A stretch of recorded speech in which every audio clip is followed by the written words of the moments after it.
मी पिराजी निवृत्ती थोरडे अखिल भारतीय स्वाभिमानी संघर्ष सेना संस्थापक अध्यक्ष। आज क्रांतिसिंह नाना पाटलांचे 49वा स्मृती दिन, परंतु आज शासनाला नाना पाटलांचा विसर पडलेला आहे। पत्री सरकार जे नाना पाटलांनी ब्रिटिशांनी इथं आकलून लावलं किंवा त्यांच्या चळवळीचं, परंतु आज पंचायत समिती येते नाना पाटलांचा अर्धकृती पुतळा पूर्ण कृती पुतळा व्हावा अशी अखिल भारतीय स्वाभिमानी संघर्ष सेनेची गेले 4 ते 5 वर्ष झाले मागणी आहे, परंतु शासनानं गांभीर्याने याच्याकडे बघितलेलं नाही। आज नाना पाटलांचा विसर पडला का काय शासनाला?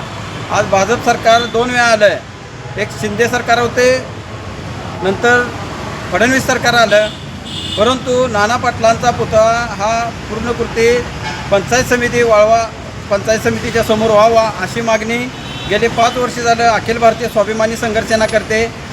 जर पुतळा झाला नाही तर महाराष्ट्रभर तीव्र स्वरूपाचे आंदोलन छेडेल अशी गवाही देतो।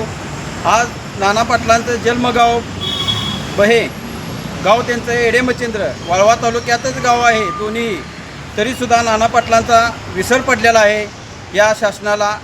तर लवकरात लवकर नाना पाटलांचा पुतळा पूर्णकृती हा पंचायत समितीसमोर व्हावा अशी अखिल भारतीय स्वाभिमानी संघर्ष सेनेची मागणी आहे।